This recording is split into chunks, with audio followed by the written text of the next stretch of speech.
প্রথম ধাপের উপজেলা নির্বাচন ঘিরে উৎসবমুখর মাদারীপুর সদর ও রাজৈর। প্রতীক বরাদ্দের আগেই প্রচার গণসংযোগে ব্যস্ত প্রার্থীরা দিচ্ছেন উন্নয়নের নানা প্রতিশ্রুতি। সুষ্ঠুভাবে ভোট আয়োজনে প্রস্তুত নির্বাচন সংশ্লিষ্টরা। কেএসআরএম, শেকড় থেকে শিখরে। 23 এপ্রিল প্রতীক বরাদ্দ, তবে তার আগে থেকেই উৎসবমুখর মাদারীপুর সদর উপজেলা। প্রার্থীরা ছুটছেন ভোটারদের কাছে। সদর উপজেলায় চেয়ারম্যান পদে ভোটের মাঠে আসিফুর রহমান খান ও পাভিলুর রহমান কর্মী সমর্থকদের নিয়ে চষে বেড়াচ্ছেন ভোটের মাঠ, দিচ্ছেন উন্নয়নের নানা প্রতিশ্রুতি।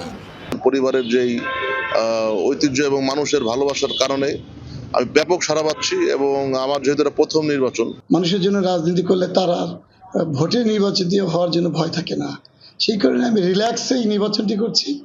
ভোটের মাঠের একই চিত্র রাজৌরেও। চেয়ারম্যান পদে ভোট যুদ্ধে নেমেছেন তিনজন। তারা হলেন রেজাউল করিম, আলামিন ও মহসিন মিয়া। জয়ের বিষয়ে আশাবাদী সবাই। বিএনপি নাই, আমরা সবই এইখানে 90% আওয়ামী লীগের বসবাস। এখানে যারা প্রতিদ্বন্দ্বী আছেন সবই আওয়ামী লীগের সমর্থিত প্রার্থী। দলীয় প্রভাব মুক্ত রাখছে নির্বাচনটাকে, যে কারণে পাবলিক খুব স্বতঃস্ফূর্ত এবং এইবার জনগণ তাদের মতামত দিতে পারবে। যারা নির্বাচিত হয়েছে তারা বিনা ভোটে নির্বাচিত হয়েছে, আর যারা বিনা ভোটে নির্বাচিত হয় তারা নির্লজ্জ, তারা লজ্জাবিহীন লোক। বসে নেই ভাইস চেয়ারম্যানরাও, তারাও ছুটছেন বিরামহীন। প্রার্থীদের বিধি মেনে চলার আহ্বান জানিয়েছেন নির্বাচন সংশ্লিষ্টরা।